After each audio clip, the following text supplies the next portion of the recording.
परमेश्वर की हजूरी में बैठे सारे भैन भरावां नूं प्यार भरी जय मसीह दी। अज सवेर के समय में आपां परमेश्वर की हजूरी में इकट्ठे होए हां। आओ अज दिन की किरपा दे लई परमेश्वर जी का धन्नवाद करते हुए प्रार्थना करिए। Hallelujah hallelujah hallelujah hallelujah. धन्नवाद धन्नवाद धन्नवाद पिता परमेश्वर मसीह नाल असीं तुहाडा धन्नवाद करते हैं, तुहाडा शुक्र करते मेरे प्रभु जी अज दे सुंदर दिन दे लई मेरे पिता। जो अज दा खास दिन तुसीं साडी जिंदगी में दिता मेरे प्रभु जी। जीवतां धरती उत्ते जीवित रखिया मेरे पिता परमेश्वर। अनमोल सांसां दी पूंजी बख्शी मेरे प्रभु जी। पिता रात भर तुसीं सानूं संभाल के रखिया प्रभु। असीं विश्वास करदे कि दिन दे वेले भी तुसीं सानूं संभाल के रखोगे। असीं अपने दिन दे सारे भलां नूं तुहाडे ताकत हत्थ विच सौंपदे होए अपने दिन की शुरुआत तुहाडे पाक वचन दे नाल करन जा रहे मेरे पिता परमेश्वर।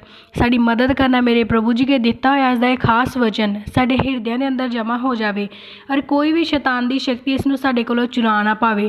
तुहाडा अज दा इह खास वचन साडे लई हज़ार गुना बरकत नूं लैके आवे और असीं परमेश्वर दे नाम विच वाधे और तरक्की करदे जाइए। असीं ये मंगदे हां साडे प्रभु यीशु मसीह जी दे नाम विच आमीन। अज आपां परमेश्वर दे वचन जो जाणांगे आत्मिक होण दे फायदे और शरीरक होण दे नुकसान। वो जानने के लिए आप वचन च पढ़ांगे रोमिया 8 ਉਹਦੇ 5 और 6 नंबर आयत नूं। ਜਿਹੜੇ शरीरक ਹਨ ਉਹ शरीर ਦੀਆਂ ਵਸਤਾਂ ਉੱਤੇ पर ਜਿਹੜੇ आत्मिक ਹਨ ਉਹ आत्मा ਦੀਆਂ ਵਸਤਾਂ ਉੱਤੇ ਮਨ ਲਾਉਂਦੇ ਹਨ। क्यों जो शरीरक मंशा मौत है पर आत्मिक मंशा जीवन ਅਤੇ शांति है। हालेलुया।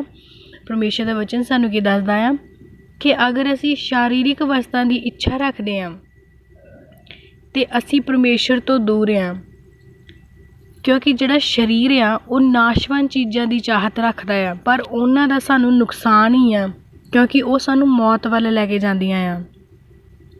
पर अगर असी परमेश्वर दे विच वधना चाहुंदे तो सानू आत्मिक वरदानां की इच्छा रखनी चाहिए है। परमेश्वर के पवित्र वचनां वाल चलना चाहिए है। प्रभु के आत्मा के वरदानां दे लई प्रार्थना करनी चाहिए है। असी परमेश्वर के अनुसार उन्हां दे हुक्मां दे अनुसार चलण की कोशिश करनी है, क्योंकि आत्मा ने सानू परमेश्वर दे विच अनंत जीवन विच लै जाना है जिथे शांति होगी। और अगर असी शरीरक चीज़ां जो कि आपां इस धरती ते वेखदे हां जिहड़ियां नाशवान आ और उन्हें इंसान नूं भी नाश वाल लै जाना आ। और उहदा दूजा नुकसान सानू ये आ कि उन्हें सानू परमेश्वर तो भी दूर कर देना आ, क्योंकि साडा दिन का ज़्यादा तो ज़्यादा समा असी उन्हां चीज़ां नूं खरीदण दे लई उन्हां नूं अपनी जिंदगी दे विच पाउण दे लई हासिल करन दे लई लगे रहने आ।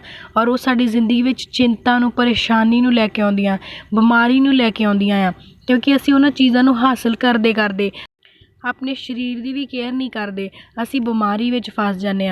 उन्हां चीज़ों की इच्छा साडे मन में कौन लैके आउंदा आ? वो सारियां चीज़ां इस धरती दीयां सारियां शानदार चीज़ां जिन्हां नूं पाउण दे लई असी अपने समय नूं वेस्ट करदे रहने आ, वो सारियां चीज़ां साडे मन में शैतान लैके आउंदा आ। और अगर अज भी असी इन्हां चीज़ां नूं पाउण दी इच्छा विच फसे होए आ तां मतलब शैतान साडी जिंदगी विच काम कर रहा। प्रभु जी ने सारियां चीज़ां साडे लई बनाईयां जरूर सी, पर उन्होंने ये कहा सी कि इस धरती दे उत्ते तुसीं अपने पिता परमेश्वर नालों वध के किसी भी चीज़ नूं अहमियत नहीं देनी। पर आपां की करदे आ, परमेश्वर ने जो चीज़ां सानूं दित्तियां असीं ओनूं पाउण विच लग गए आ, जद कि साडा पहला मोटिव यही होना चाहिए आ कि असीं प्रभु यीशु मसीह जी नूं अपनी जिंदगी दे विच ग्रहण करना आ और उन्हां दी मर्जी साडी जिंदगी च पूरी होवे। प्रभु दे आत्मिक वरदान साडी जिंदगी विच जाहिर होण, पिता दा रूप पाक सानूं गाइड करे और असीं उन्हां दे रास्तिਆਂ ते चलीए, उन्हां दे सुसमाचार नूं फैलाइए और ज़्यादा तो ज़्यादा आत्मावां नूं बचाइए। पर असीं की करदे आ? असीं शारीरिक चीज़ां वाल भज्जे फिरदे आ। असी अपनी जिंदगी विच शैतान की मर्जी पूरी होने दे विच लगे पे हैं। असी शैतान नूं डांटना है, उन्होंने अपनी जिंदगी चों कड्ढना आ। ये सारियां चीज़ां दा जो साडे मन विच लालच पैदा करदा आ, ये ऐशो आराम की जिंदगी विच वधन दे लई जो सानूं इनकरेज करदा आ, असी उहदे मूँह नूं बंद करना आ। असी अपने आप नूं आत्मा दे विच वधाउणा आ। पर जे असी शरीरक होवांगे तां साडे नाल की होऊगा? वो जानने दे लई आपां पढ़ांगे रोमिया 8 ਉਹਦੀ 7 और 8 नंबर आयत नूं। इसलिए जो शरीरक मंशा परमेश्वर नाल वैर है, क्यों जो वो परमेश्वर की शरह के अधीन नहीं है अते ना ही हो सकती है। अते जिहड़े शरीरक हन वो परमेश्वर नूं प्रसन्न नहीं कर सकते। हालेलुया। असी अगर इन्हां चीज़ां वाल लगे रहांगे तो परमेश्वर साडे तो क्रोधित होणगे। वो क्यों होणगे? क्योंकि आप वचन चों भी जानते हैं ਕਿ ਪਰਮੇਸ਼ਰ ਨੇ ਸਾਨੂੰ ਇਹ ਹੁਕਮ ਦਿੱਤਾ ਸੀਗਾ ਕਿ ਮੇਰੇ ਤੋਂ ਵੱਧ ਤੁਸੀਂ ਇਸ ਧਰਤੀ 'ਤੇ ਕਿਸੇ ਨੂੰ ਪ੍ਰੇਮ ਨਹੀਂ ਕਰਨਾ। ਔਰ ਅਗਰ ਅਸੀਂ ਇਹਨਾਂ ਨਾਸ਼ਵਾਨ ਚੀਜ਼ਾਂ ਦੇ ਵਿੱਚ ਲੱਗੇ ਰਵਾਂਗੇ ਤਾਂ ਪ੍ਰਭੂ ਦਾ ਆਤਮਾ ਸਾਡੇ ਤੋਂ ਨਾਰਾਜ਼ ਹੋ ਜਾਵੇਗਾ। ਔਰ ਜੋ ਆਸ਼ੀਸ਼ ਉਹਨਾਂ ਨੇ ਇੱਕ ਨਵੀਂ ਬਲੈਸਿੰਗ ਸਾਡੇ ਲਈ ਚੁਣ ਕੇ ਰੱਖੀ ਆ, ਉਹ ਸਾਡੇ ਤੋਂ ਦੂਰ ਚਲੀ ਜਾਵੇਗੀ। ਕਿਉਂਕਿ ਸ਼ੈਤਾਨ ਹਰ ਵੇਲੇ ਇਸ ਤਾੜ ਵਿੱਚ ਲੱਗਾ ਰਹਿੰਦਾ ਆ ਕਿ ਕਦੋਂ ਉਹ ਸਾਡੀ ਜ਼ਿੰਦਗੀ ਵਿੱਚ ਕੰਮ ਕਰੇ, ਉਹ ਕਿਹੜਾ ਵੇਲਾ ਹੋਵੇ ਜਦੋਂ ਸਾਨੂੰ ਪਰਮੇਸ਼ਰ ਤੋਂ ਦੂਰ ਕਰੇ। ਇਸ ਲਈ ਉਹ ਸਾਡੀ ਜ਼ਿੰਦਗੀ ਦੇ ਵਿੱਚ, ਸਾਡੇ ਮਨ ਦੇ ਵਿੱਚ ਇੱਦਾਂ ਦੇ ਖਿਆਲ ਲੈ ਕੇ ਆਉਂਦਾ ਆ ਕਿ ਸਾਡਾ ਧਿਆਨ ਪਰਮੇਸ਼ਰ ਵੱਲ ਲੱਗੇ ਹੀ ਨਾ, ਕਿਉਂਕਿ ਉਹ ਚਾਹੁੰਦਾ ਆ ਕਿ ਪਰਮੇਸ਼ਰ ਸਾਡੇ ਤੋਂ ਨਾਰਾਜ਼ ਹੋ ਜਾਵੇ ਔਰ ਅਸੀਂ ਉਹਨਾਂ ਦੀ ਸ਼ਰਾਂ ਨੂੰ ਤੋੜ ਦਈਏ। ਪਰ ਅਸੀਂ ਕੀ ਕਰਨਾ ਆ? ਅਸੀਂ ਪਰਮੇਸ਼ਰ ਦੇ ਵਿਰੁੱਧ ਕੋਈ ਪਾਪ ਨਹੀਂ ਕਰਨਾ। ਅਸੀਂ ਇਹਨਾਂ ਸਰੀਰਕ ਚੀਜ਼ਾਂ ਦੇ ਵਿੱਚ ਨਹੀਂ ਫਸਣਾ। ਅਸੀਂ ਆਪਣੇ ਅਨੰਤ ਜੀਵਨ ਨੂੰ ਨਹੀਂ ਲੌਸ ਕਰਨਾ। ਇਸ ਧਰਤੀ ਉੱਤੇ ਜੀਵਨ ਪ੍ਰਭੂ ਯਿਸੂ ਮਸੀਹ ਨੇ ਸਾਨੂੰ ਕੁਛ ਸਮੇਂ ਦੇ ਲਈ ਦਿੱਤਾ ਆ, ਪਰ ਇਹ ਸਮਾਂ ਸਾਡੇ ਲਈ ਬਹੁਤ ਅਨਮੋਲ ਆ। ਇਸ ਸਮੇਂ ਨੂੰ ਅਸੀਂ ਅਨੰਤ ਜੀਵਨ ਵਿੱਚ ਬਦਲ ਸਕਦੇ ਹਾਂ ਅਗਰ ਅਸੀਂ ਪਰਮੇਸ਼ਰ ਦੀ ਸ਼ਰ੍ਹਾ ਦੇ ਅਨੁਸਾਰ ਚੱਲਾਂਗੇ, ਉਹਨਾਂ ਦੇ ਅਧੀਨ ਹੋ ਕੇ ਚੱਲਾਂਗੇ, ਉਹਨਾਂ ਦੇ ਆਤਮਿਕ ਫਲਾਂ ਦੀ ਇੱਛਾ ਰੱਖਾਂਗੇ, ਪ੍ਰਭੂ ਦੀ ਮਰਜ਼ੀ ਨੂੰ ਅਸੀਂ ਆਪਣੀ ਜ਼ਿੰਦਗੀ ਵਿੱਚ ਮੰਗਾਂਗੇ, ਪਰਮੇਸ਼ਰ ਦੇ ਦਿੱਤੇ ਹੋਏ ਰਾਸਤਿਆਂ ਉੱਤੇ ਚੱਲਾਂਗੇ, ਤਾਂ ਪ੍ਰਭੂ ਸਾਨੂੰ ਆਤਮਿਕ ਫਲਾਂ ਨਾਲ ਭਰ ਦੇਣਗੇ, ਅਨੰਤ ਜੀਵਨ ਵਿੱਚ ਸਾਨੂੰ ਲੈ ਜਾਣਗੇ, ਜਿੱਥੇ ਨਾ ਰੋਣਾ ਨਾ ਕਚੀਚੀਆਂ ਵੱਟਣਾ ਹੋਵੇਗਾ, ਜਿੱਥੇ ਸਾਨੂੰ ਨਾ ਮਿਹਨਤ ਕਰਨੀ ਪਊਗੀ, ਨਾ ਰੋਟੀ ਪਕਾਉਣੀ ਪਊਗੀ। ਸਾਡਾ ਪਰਮੇਸ਼ਰ ਸਾਡੇ ਲਈ ਹਰ ਇੱਕ ਚੀਜ਼ ਦਾ ਵਸੀਲਾ ਖੁਦ ਕਰੇਗਾ। ਅੱਜ ਅਸੀਂ ਇਸ ਧਰਤੀ ਦੇ ਉੱਤੇ ਆਪਣੀ ਜ਼ਿੰਦਗੀ ਦੇ ਲਈ ਫਿਕਰ ਕਰਦੇ ਹਾਂ। ਅਸੀਂ ਉਹਨਾਂ ਸਾਹਾਂ ਦੇ ਲਈ ਫਿਕਰ ਕਰਦੇ ਹਾਂ ਜੋ ਸਾਡੇ ਹੈ ਹੀ ਨਹੀਂ। ਅਸੀਂ ਆਪਣੇ ਸਰੀਰ ਦੀ ਫਿਕਰ ਕਰਦੇ ਹਾਂ ਜਿਹੜਾ ਮਿੱਟੀ ਤੋਂ ਬਣਿਆ ਸੀ ਔਰ ਇਹਨੇ ਮਿੱਟੀ ਵਿੱਚ ਹੀ ਮਿਲ ਜਾਣਾ ਆ। ਪਰ ਅਸੀਂ ਉਸ ਆਤਮਾ ਦੀ ਫਿਕਰ ਨਹੀਂ ਕਰਦੇ ਜਿਹੜੀ ਅੱਜ ਵੀ ਜ਼ਿੰਦਾ ਹੈ ਔਰ ਬਾਅਦ ਵਿੱਚ ਵੀ ਜ਼ਿੰਦਾ ਰਹਿਣੀ ਆ। ਇਸ ਆਤਮਾ ਨੇ ਇਸ ਸਰੀਰ ਦੇ ਕੀਤੇ ਹੋਏ ਕੰਮਾਂ ਦਾ ਫਲ ਭੁਗਤਣਾ ਆ। ਸਾਨੂੰ ਕੀ ਕਰਨਾ ਚਾਹੀਦਾ ਆ? ਸਾਨੂੰ ਇਹ ਕਰਨਾ ਚਾਹੀਦਾ ਆ ਕਿ ਸਾਡਾ ਸਰੀਰ ਇੱਦਾਂ ਦੇ ਕੰਮ ਕਰੇ ਤਾਂ ਕਿ ਸਾਡੀ ਆਤਮਾ ਅੱਗੇ ਜਾ ਕੇ ਸਵਰਗ ਰਾਜ ਵਿੱਚ ਅਨੰਤ ਜੀਵਨ ਵਿੱਚ ਸ਼ਾਮਿਲ ਹੋ ਸਕੇ। ਸਾਡਾ ਸਰੀਰ ਭਾਵੇਂ ਨਾਸ਼ ਹੋ ਜਾਵੇ ਪਰ ਸਾਡੀ ਆਤਮਾ ਪ੍ਰਭੂ ਯਿਸੂ ਮਸੀਹ ਜੀ ਦੇ ਨਾਲ ਜਵਾਈ ਜਾਵੇ। ਅਸੀਂ ਆਪਣੇ ਸਵਰਗ ਰਾਜ ਦੇ ਧਨ ਨੂੰ ਇਸ ਧਰਤੀ ਉੱਤੇ ਜਮ੍ਹਾਂ ਕਰਨਾ ਆ। ਉਸ ਧਨ ਨੂੰ ਨਹੀਂ ਜੋ ਨਾਸ਼ ਹੁੰਦਾ ਆ, ਜਿਹਨੂੰ ਚੋਰ ਲੱਗਦੇ ਆ, ਜੋ ਸਾਡੀ ਚਿੰਤਾ ਦਾ, ਪਰੇਸ਼ਾਨੀ ਦਾ, ਸਾਡੀ ਬਿਮਾਰੀ ਦਾ ਕਾਰਨ ਬਣਦਾ।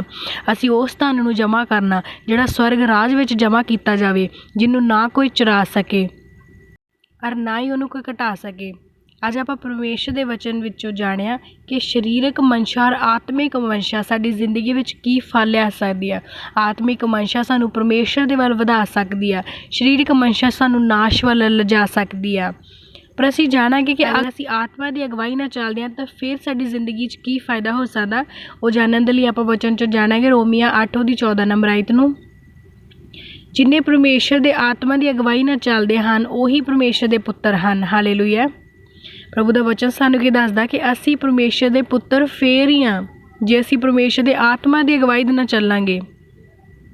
ਪਰ ਅਸੀਂ ਕੀ ਕਰਦੇ ਹਾਂ? ਅਸੀਂ ਪ੍ਰਭੂ ਅੱਗੇ ਪ੍ਰਾਰਥਨਾ ਜ਼ਰੂਰ ਕਰਦੇ ਹਾਂ, ਪਰ ਅਸੀਂ ਇਹ ਪ੍ਰਾਰਥਨਾ ਕਰਦੇ ਕਿ ਪਿਤਾ ਸਾਡੇ ਲਈ ਆਹ ਕੁਛ ਹੋ ਜਾਵੇ। ਅਸੀਂ ਕਦੇ ਇਹ ਨਹੀਂ ਜਾਣਿਆ ਕਿ ਪਿਤਾ ਜੇ ਤੇਰੀ ਮਰਜ਼ੀ ਆ ਤਾਂ ਫਿਰ ਸਾਡੀ ਜ਼ਿੰਦਗੀ 'ਚ ਹੋ ਜਾਵੇ। ਅਸੀਂ ਹਮੇਸ਼ਾ ਆਪਣੀ ਮਰਜ਼ੀ ਥੋਪੀ ਆ, ਕਦੇ ਪਰਮੇਸ਼ਰ ਦੀ ਮਰਜ਼ੀ ਨੂੰ ਜਾਣਿਆ ਨਹੀਂ, ਕਦੇ ਪੁੱਛਿਆ ਨਹੀਂ ਕਿ ਪ੍ਰਭੂ ਤੁਸੀਂ ਕੀ ਚਾਹੁੰਦੇ ਆ। ਕਿ ਅਸੀਂ ਪ੍ਰਾਰਥਨਾ ਵਿੱਚ ਇਹ ਗੱਲ ਕਦੇ ਵੀ ਨਹੀਂ ਕਹੀ ਕਿ ਪਿਤਾ ਜੇ ਤੂੰ ਚਾਹਵੇਂ ਤਾਂ ਸਾਡੇ ਲਈ ਹੋ ਸਕਦਾ ਆ। ਪ੍ਰਭੂ ਦਾ ਆਤਮਾ ਸਾਨੂੰ ਕੀ ਕਹਿੰਦਾ ਆ ਕਿ ਜਿਹੜੇ ਆਤਮਾ ਦੀ ਅਗਵਾਈ ਨਾਲ ਚੱਲਦੇ ਉਹੀ ਪਰਮੇਸ਼ਰ ਦੇ ਪੁੱਤਰ ਆ। ਇਸ ਲਈ ਆਪਾਂ ਅੱਜ ਤੋਂ ਕੀ ਕਰਨਾ ਆ? ਅਸੀਂ ਸਰੀਰਕ ਮਨਸ਼ਾ ਨੂੰ ਨਾਸ਼ ਕਰਨਾ, ਸ਼ੈਤਾਨ ਦੀ ਮਰਜ਼ੀ ਨੂੰ ਆਪਣੀ ਜ਼ਿੰਦਗੀ ਵਿੱਚ ਪੂਰੇ ਨਹੀਂ ਹੋਣ ਦੇਣਾ। ਪਰਮੇਸ਼ਰ ਦੀ ਮਰਜ਼ੀ ਸਾਡੀ ਜ਼ਿੰਦਗੀ ਵਿੱਚ ਆਤਮਿਕ ਆ ਔਰ ਅਸੀਂ ਆਤਮਿਕ ਫਲਾਂ ਦੀ ਇੱਛਾ ਰੱਖਣੀ ਆ। ਅਸੀਂ ਲਾਲਚੀ ਹੋਣਾ ਆ ਪਰ ਉਸ ਜੀਵਨ ਦੇ ਲਈ ਜਿਹੜਾ ਸਾਨੂੰ ਸਵਰਗ ਰਾਜ ਵਿੱਚ ਮਿਲਣਾ ਆ। ਅਸੀਂ ਫਿਕਰ ਕਰਨੀ ਆ ਆਪਣੇ ਸਵਰਗ ਰਾਜ ਦੇ ਧਨ ਦੀ ਜਿਹੜਾ ਪਰਮੇਸ਼ਰ ਨੇ ਸਾਡੇ ਖਾਤੇ ਵਿੱਚ ਜਮ੍ਹਾਂ ਕਰਨਾ ਆ। ਅਸੀਂ ਆਪਣੇ ਆਪ ਨੂੰ ਇਨਕਰੇਜ ਕਰਨਾ ਆ ਪਰਮੇਸ਼ਰ ਦੇ ਕੰਮਾਂ ਨੂੰ ਕਰਨ ਦੇ ਲਈ, ਨਾ ਕਿ ਇਸ ਧਰਤੀ ਉੱਤੇ ਆਪਣਾ ਬਿਜ਼ਨਸ ਖੜਾ ਕਰਨ ਦੇ ਲਈ। ਕਿਉਂਕਿ ਪਰਮੇਸ਼ਰ ਕੀ ਕਹਿੰਦਾ ਕਿ ਤੂੰ ਆਪਣੇ ਅੱਜ ਦੀ, ਆਪਣੇ ਕੱਲ੍ਹ ਦੀ ਫਿਕਰ ਨਾ ਕਰ। ਤੂੰ ਇਹ ਫਿਕਰ ਨਾ ਕਰਕੇ ਤੂੰ ਕੀ ਖਾਵੇਂਗਾ ਔਰ ਤੂੰ ਕੀ ਪਹਿਨੇਗਾ, ਕਿਉਂਕਿ ਪ੍ਰਭੂ ਨੇ ਉਹਨਾਂ ਨੂੰ ਵੀ ਖਾਣ ਔਰ ਪਹਿਨਣ ਨੂੰ ਦਿੱਤਾ ਜਿਨ੍ਹਾਂ ਨੇ ਨਾ ਕਦੇ ਮਿਹਨਤ ਕੀਤੀ ਔਰ ਨਾ ਹੀ ਕਦੇ ਪੜ੍ਹਾਈ ਕੀਤੀ, ਨਾ ਹੀ ਕੋਈ ਬਿਜ਼ਨਸ ਖੜਾ ਕੀਤਾ। ਕਿ ਫਿਰ ਸਾਡਾ ਪਰਮੇਸ਼ਰ ਕਿੰਨਾ ਹੀ ਮਹਾਨ ਹੈ ਕਿ ਉਹ ਸਾਡੀਆਂ ਜ਼ਰੂਰਤਾਂ ਆਪਣੇ ਸਵਰਗ ਰਾਜ ਵਿੱਚੋਂ ਪੂਰੀਆਂ ਨਹੀਂ ਕਰ ਸਕਦਾ। ਤੇ ਆਓ ਅੱਜ ਆਪਾਂ ਇਹਨਾਂ ਵਚਨਾਂ ਦੇ ਦੁਆਰਾ ਪ੍ਰਭੂ ਦੀ ਹਜ਼ੂਰੀ ਵਿੱਚ ਉਹਨਾਂ ਸਾਰੇ ਆਤਮਿਕ ਫਲਾਂ ਨੂੰ ਪਾਉਣ ਦੇ ਲਈ ਪ੍ਰਾਰਥਨਾ ਕਰਾਂਗੇ। Hallelujah hallelujah hallelujah hallelujah hallelujah. ਸਰਵਸ਼ਕਤੀਮਾਨ ਜੀ ਦੇ ਪਿਤਾ ਤੁਹਾਡਾ ਧੰਨਵਾਦ ਕਰਦਾ ਪਿਤਾ ਅੱਜ ਦੀ ਸਵੇਰ ਵਾਸਤੇ। ਪਿਤਾ ਅੱਜ ਦੀ ਸਵੇਰ ਪਿਤਾ ਜੋ ਤੂੰ ਆਪਣੇ ਬੱਚਿਆਂ ਦੀ ਜ਼ਿੰਦਗੀ ਵਿੱਚ ਲੈ ਕੇ ਆਇਆ ਪਿਤਾ ਪਰਮੇਸ਼ਰ, ਤੁਸੀਂ ਮਹਾਨ ਹੋ ਪਿਤਾ ਪਰਮੇਸ਼ਰ। ਅੱਜ ਜਿੰਨੇ ਤੁਹਾਡੇ ਬੱਚੇ ਬੱਚੀਆਂ ਪਿਤਾ ਪਰਮੇਸ਼ਰ ਤੁਹਾਡੇ ਇਹਨਾਂ ਵਚਨਾਂ ਨੂੰ ਸੁਣ ਰਹੇ ਪਿਤਾ ਪਰਮੇਸ਼ਰ, ਤੁਹਾਡੀ ਆਸ਼ੀਸ਼ ਨਾਲ ਭਰ ਜਾਣ ਪਿਤਾ ਪਰਮੇਸ਼ਰ। ਕੋਈ ਵੀ ਡੈਵਰ ਦੀ ਸ਼ਕਤੀ ਪਿਤਾ ਪਰਮੇਸ਼ਰ ਇਹਨਾਂ ਤੁਹਾਡੇ ਬੱਚਿਆਂ ਤੋਂ ਤੁਹਾਡੇ ਵਚਨ ਨੂੰ ਚੁਰਾਉਣ ਦੀ ਕੋਸ਼ਿਸ਼ ਨਾ ਕਰ ਸਕੇ ਪਿਤਾ ਪਰਮੇਸ਼ਰ। ਇਹ ਵਚਨ ਇਹਨਾਂ ਜ਼ਿੰਦਗੀਆਂ ਦੇ ਵਿੱਚ 1000 ਗੁਣਾ ਪ੍ਰਤੀਫਲ ਲੈ ਕੇ ਆਵੇ ਪਿਤਾ ਪਰਮੇਸ਼ਰ। ਤੁਸੀਂ ਮਹਾਨ ਹੋ ਪਿਤਾ ਪਰਮੇਸ਼ਰ। ਅੱਜ ਦਾ ਸੰਦੇਸ਼, ਅੱਜ ਦਾ ਵਚਨ ਪਿਤਾ ਪਰਮੇਸ਼ਰ ਇਹਨਾਂ ਦੀਆਂ ਦਿਲਾਂ ਦੀਆਂ ਤਖਤੀਆਂ ਤੇ ਲਿਖਿਆ ਜਾਵੇ ਪਿਤਾ ਪਰਮੇਸ਼ਰ, ਕਿਉਂਕਿ ਪਿਤਾ ਤੁਸੀਂ ਆਪਣੇ ਵਚਨ ਦੇ ਵਿੱਚ ਕਿਹਾ ਆ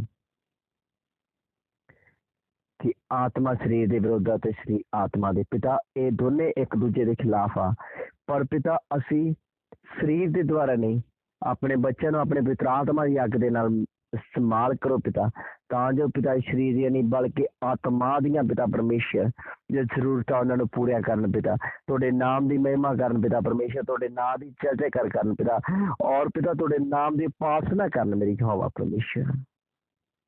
thank you Jesus, hallelujah. Thank you Jesus, hallelujah. ਪਿਤਾ ਤੁਹਾਡੇ ਬੱਚੇ ਪਿਤਾ ਪਰਮੇਸ਼ਰ ਜੋ ਤੁਹਾਡੀ ਅਸਰੀ ਵਿੱਚ ਬੈਠੇ ਆ ਪਿਤਾ, ਜੋ ਸਰੀਰ ਦੀਆਂ ਮਾਨਸਾਂ ਨੂੰ ਪੂਰੇ ਕਰਦੇ ਪਿਤਾ ਪਰਮੇਸ਼ਰ, ਮੈਂ ਤੁਹਾਡੇ ਸਾਮਰਥੀ ਨਾਲ ਪਿਤਾ ਉਹਨਾਂ ਦੇ ਬ੍ਰੇਨਾਂ ਨੂੰ ਚੇਂਜ ਕਰਦਾ ਪਿਤਾ ਪਰਮੇਸ਼ਰ, ਤਾਂ ਜੋ ਪਿਤਾ ਆਤਮਾ ਨੂੰ ਪਹਿਚਾਨਣ ਪਿਤਾ, ਔਰ ਜੋ ਆਤਮਾ ਨੂੰ ਜ਼ਰੂਰਤ ਆ ਪਿਤਾ ਪਰਮੇਸ਼ਰ,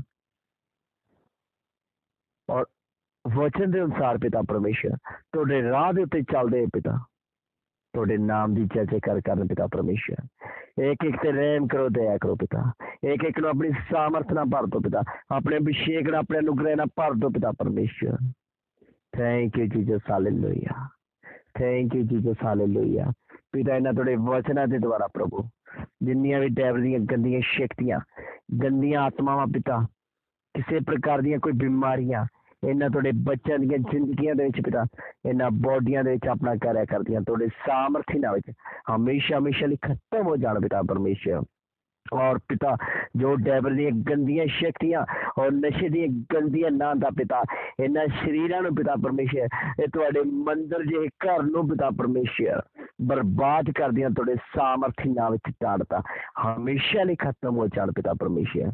ਔਰ ਹਰ ਪ੍ਰਕਾਰ ਦੀ ਨਸ਼ੇ ਦੀ ਗੰਦੀ ਲਾਨਤ ਇਹਨਾਂ ਸਰੀਰਾਂ ਦੇ ਵਿੱਚੋਂ ਹਮੇਸ਼ਾ ਲਈ ਖਤਮ ਹੋ ਜਾਵੇ। ਔਰ ਪਿਤਾ ਪਰਮੇਸ਼ਰ ਜੋ ਗੰਦੀਆਂ ਲਾਨਤਾਂ ਪਿਤਾ ਪਰਮੇਸ਼ਰ ਆਤਮਾ ਦਾ ਨੁਕਸਾਨ ਕਰਦੀਆਂ ਪਿਤਾ, ਤੁਹਾਡੇ ਸਾਮਰਥੀ ਨਾਲ ਖਤਮ ਹੋ ਜਾਣ ਪਿਤਾ ਪਰਮੇਸ਼ਰ।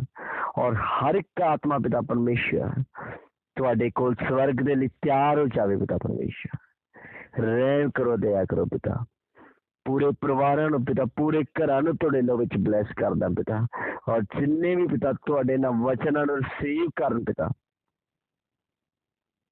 ਉਹ ਮਹਾਨ ਬਣ ਜਾਣ ਪਿਤਾ ਪਰਮੇਸ਼ਰ। ਔਰ ਇਸ ਸੰਸਾਰ ਦੇ ਲਈ ਪਿਤਾ ਪਰਮੇਸ਼ਰ